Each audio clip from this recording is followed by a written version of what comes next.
తెలంగాణ అన్నదాతల అభివృద్ధి కోసం రాష్ట్ర ప్రభుత్వం మరో ముందడుగు వేసింది. ప్రజాపాలన ప్రగతి ప్రణాళికలో భాగంగా రాష్ట్ర వ్యాప్తంగా రైతు వారోత్సవాలకు శ్రీకారం చుట్టింది. నేల ఆరోగ్యం మన బాధ్యత అనే నినాదంతో ఈ రోజు నుంచి మే 9వ తేదీ వరకు ఈ కార్యక్రమాలు వైభవంగా జరగనున్నాయి. రైతు వేదికల సాక్షిగా అన్నదాతలకు ఆధునిక వ్యవసాయంపై అవగాహన కల్పించే ఈ బృహత్తర కార్యక్రమం వివరాలు చూస్తే తెలంగాణ వ్యవసాయ శాఖ ఆధ్వర్యంలో మండల నియోజకవర్గ స్థాయిలో రైతు వారోత్సవాలు ఘనంగా ప్రారంభమయ్యాయి. ఈ వారోత్సవాల్లో ప్రధానంగా భూసార పరిరక్షణపై అధికారులు దృష్టి సారించారు. ఇందులో భాగంగా రైతులకు సాయిల్ హెల్త్ కార్డ్స్ పంపిణీ చేయడంతో పాటు నేల తల్లిని కాపాడుకుంటామని రైతులతో ప్రతిజ్ఞ చేయించారు. వ్యవసాయంలో విప్లవాత్మక మార్పుల కోసం డ్రోన్ల వినియోగం, ఆయిల్ ఫామ్ సాగు మరియు వ్యవసాయ యాంత్రీకరణపై రైతులకు శాస్త్రీయంగా అవగాహన కల్పించారు. సబ్సిడీపై అందుతున్న యంత్రాల వివరాలను అధికారులు వెల్లడించారు. రసాయనిక ఎరువుల వాడకం తగ్గించి సమతుల్య ఎరువులు మరియు నాణ్యమైన విత్తనాల వాడకంపై రైతులను ప్రోత్సహించారు. పంట రుణాలు, పంటల బీమా వంటి కీలక అంశాలపై సందేహాలను నివృత్తి చేశారు. ఈ కార్యక్రమం జిల్లా వ్యవసాయ అధికారి Chandrakala, DCMS DM Suguna, DSO Srinivasareddy, DCO Nagalingachari పాల్గొన్నారు. అలాగే సహకార బ్యాంక్ మాజీ chairman Singireddy Ramireddy, vice chairman Anantareddy, ఇతర మాజీ డైరెక్టర్లు, వ్యవసాయ అధికారులు మరియు పెద్ద సంఖ్యలో రైతులు హాజరయ్యారు.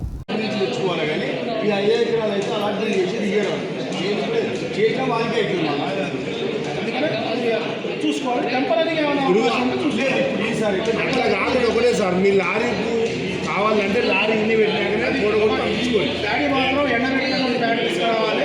దాన్ని ఏఈఓ గారు చూసి సర్టిఫికేట్ చేసి టోకెన్ ఇచ్చిన తర్వాత బ్యాటరీ కొనుగోలు స్టార్ట్ అయింది. అది పద్ధతి. నేను ప్లాన్ సార్ ఇక్కడ లారీ వచ్చినా ఇక్కడ లారీ వచ్చినా ఈసారి ఆంటీ ఎండబోసుకొని ఇంటికి ఎత్తుకొస్తా. ఎత్తుకొచ్చే వరకు అది జాగ్రత్త ఉండదు. నిలవేయాలి ఉండదు. బయట ఎండబెడతాం మీరు అంతా మొత్తం ఎండబెడతారు ఎత్తుకొచ్చి. నేను చెప్పినది ఇప్పుడు కన్సర్న్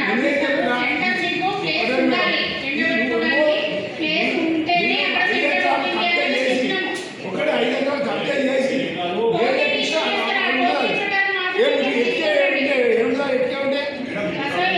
ఇప్పుడు టోకెన్ ఇష్యూ చేస్తాం. రోజుకి ఎంతమంది ఫార్మర్స్ ఎవరెవరు తీసుకురావాలనేది టోకెన్ ఇష్యూ చేస్తాం. వాళ్ళని తీసుకొచ్చి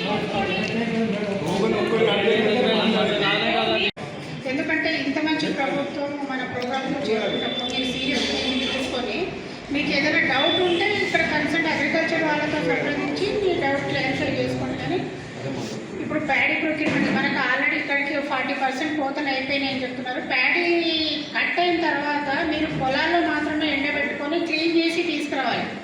మీరు ఏం చేస్తున్నారు? కట్ చేస్తున్నారు, సెంటర్ తెచ్చుకొస్తున్నారు, మాయిచర్ రాదు. కాకపోతే కొంతమంది ఫార్మర్స్ నిన్న ఆదిలాబాద్ మాదారంలో కొంత న్యూస్ వచ్చింది. మీరు అక్కడి నుంచి తీసుకొని వచ్చిన తర్వాత మేము కొనకపోతే ప్రాబ్లం మాది. కానీ మీరు ఇక్కడ చేస్తున్నారు, మాయిచర్ రాదు. రానప్పుడు ప్రభుత్వ యంత్రాంగం మొత్తము కొనట్లేదు, పట్టించుకోవట్లేదు. దయచేసి అలాంటి అడ్వాన్స్ న్యూస్ వద్దు. ఏదైనా ఫ్యాక్ట్ ఉంటే మా దృష్టికి తీసుకురండి. మేము ఈ సమస్య సాల్వ్ చేయకపోతే అది మీరు ఏదైనా చేయొచ్చు. కానీ దయచేసి రైతులందరూ దీన్ని ముఖ్య గమనికగా భావించి మీరు బయట కళ్ళాల్లో మాత్రమే ఎండబెట్టి తీసుకొచ్చిన తర్వాత సరిపోతుంది. అందరూ శ్రద్ధగా వింటే కొంచెం బాగుంటుంది. ఇది చాలా చాలా ఇంపార్టెంట్. మనకు సాయిల్ హెల్త్ అనేది చాలా ఇంపార్టెంట్. మనకు ఇక్కడ గంధకం సల్ఫర్ అనేది గ్రేటర్ దాన్ 10 అంటే 10 వరకు ఉండొచ్చు. ఇంకా 10.4 ఉంది, కొంచెం తక్కువ ఉన్నది. సో మనకి ఏంటంటే మన మూసి కాబట్టి అన్ని హెవీ మెటల్స్ అన్నీ వస్తుంటాయి. కాబట్టి మనం ఈ సల్ఫర్, జింక్, కాడ్మియం, జింక్ ఉంటుంది, కాడ్మియం ఇట్లాంటి న్యూట్రియన్స్ అన్నీ ఎక్కువ ఉంటాయి. నెక్స్ట్ జింక్ 0.6 ఉండాలి, 0.38 ఉంది. సో జింక్ వేసుకోవాలి. జింక్ ఖచ్చితంగా యాసంగిలో ఇక్కడ ఉన్న ప్రతి ఒక్కరు కూడా జింక్ 20 kg/acre రికమెండేషన్ అది. దుక్కిలో వేసుకుంటేనే మన ప్రభావం ఉంటుంది. సో దయచేసి అందరూ కూడా జింక్ యాసంగిలో జింక్ అంటే ఈ యాసంగికి వేసుకున్నాం అనుకోండి, నెక్స్ట్ యాసంగికి అవసరం ఉంటుంది, మళ్ళీ వచ్చి యాసంగికి వేసుకోవాలి. ఒక సీజన్ స్కిప్ చేసుకోవచ్చు. సో అందరూ కూడా జింక్ ఖచ్చితంగా వేసుకోవాలి. మన మేజర్ పంట ఇక్కడ వరే కాబట్టి జింక్ లోపం అనేది తప్పకుండా ఉంటుంది. ప్రతి ఒక్క పొలంలో కూడా జింక్ లోపం ఉంటుంది. అందరూ కూడా వేసుకోవాలి.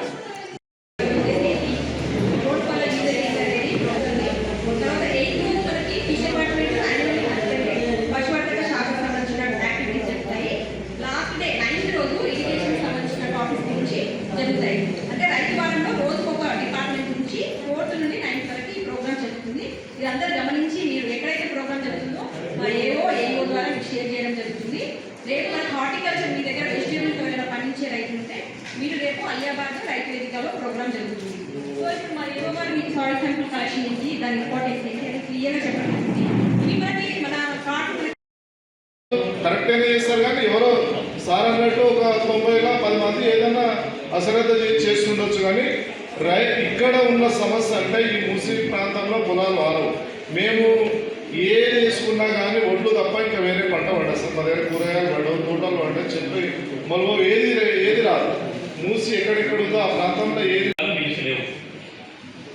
జిల్లాలో మన మిల్లర్ కంట్రోల్ ఉండదు. నేను వేరే సిద్దిపేట జనగాం వెళ్ళి ఇంకా జనగాంలో ఇబ్బంది అయినా వాస్తవం. ఎందుకంటే జనగాంలో 100% క్వాలిటీ ఉంటుంది.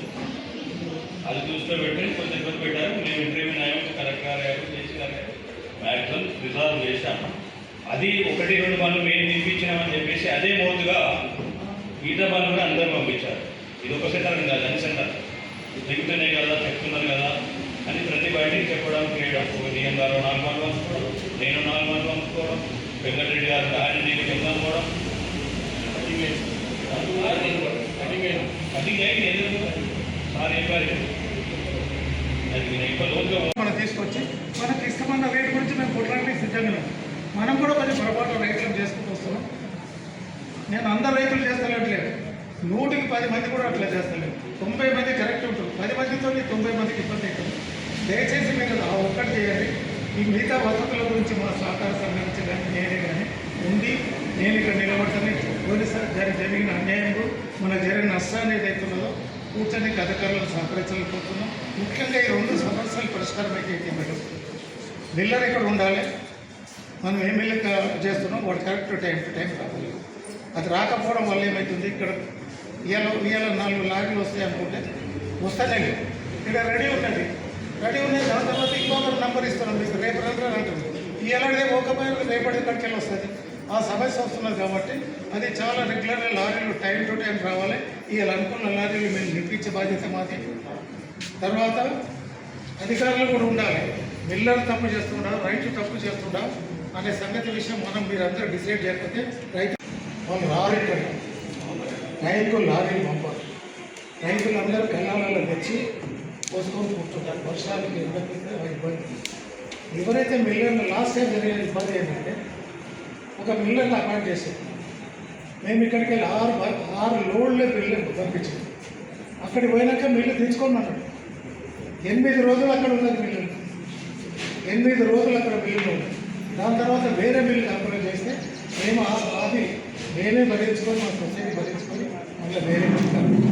కాబట్టి మేము కోరేది ఒకటే ఏంటంటే ఈ సమస్యలని మనం పరిష్కారం చేసుకుందాం. మీకు ఇక్కడ ప్లేస్ కావాలనేది మనం కూర్చొని మాట్లాడుకుందాం. రైట్ అది అన్నిటికీ మొత్తం మిల్లర్ ఏదైతే ఉందో మనకి పెట్టే ఇబ్బందులు చాలా పెద్దవి. అవి నిజంగా కూడా నేను అంటున్నాను ఏంటంటే తాళు ఉంటుంది అని నేను ఖచ్చితంగా చెప్పాను. కొద్దిగా తాళు ఉంటుంది కానీ ప్రతి దగ్గరికి చెల్లదనే సంగతి రిజెక్టే చేసుకుంటూ పోతున్నాను. తర్వాత మిల్లర్ ఇక్కడ ఉండనే ఉన్నాడు, ఇక్కడ రానే రాడు. అతను మిల్లర్ ఇక్కడ ఉండాల్సిందే. ఆ మిల్లర్ ఏజెంట్ ఎవరో ఇక్కడ ఉండాల్సిందే. ఎండాకాలం దృష్టిలో పెట్టుకొని ఉదయం 7 గంటల నుంచి 11 గంటలకు ఉండాలి. మళ్ళీ 3 గంటల నుంచి 6 గంటలకు పెట్టడానికి మనం ఏర్పాటు చేస్తామంటే మిగతా ఈ సమస్యలను మేము అంతా కూర్చొని మాట్లాడాలి. ఇవన్నీ మాట్లాడుకుంటాం. మిల్లర్ మాత్రం ఇక్కడ ఉండాల్సిందే. మిల్లర్ పనికొచ్చేది కూడా పనికిరాదు కొట్టేసేది. తెచ్చిరు ఎండబెట్టిరు, సంచులు లేవని చెప్తున్నారు, మాయిశ్చర్ మీటర్ లేదంటున్నారు. మీరు ముందే తెచ్చుకోవాలని సెంటర్ ఇన్ఛార్జ్ గత 15 రోజుల క్రితమే మీటింగ్ పెట్టినప్పుడు చెప్పడం జరిగింది. ఇప్పటికే సెంటర్ ఓపెన్ అయింది. సెంటర్ ఓపెన్ కాలేదు మాకు తెలియదని అంటున్నారు కొంతమంది. సెంటర్ ఓపెన్ అయ్యి కూడా దాదాపు ఒక 5 days అయింది. సెంటర్ ఓపెన్ అయింది. మీరు ప్యాడీ ఇచ్చిన తర్వాత తీసుకొని రండి, క్లీన్ చేసి తీసుకురండి. తీసుకొచ్చిన తర్వాత మీకు సేమ్ డే మేము గన్నీస్ ఇస్తాము, ఇక్కడ నింపుతాము. ఎన్ని వెహికల్స్ కావాలో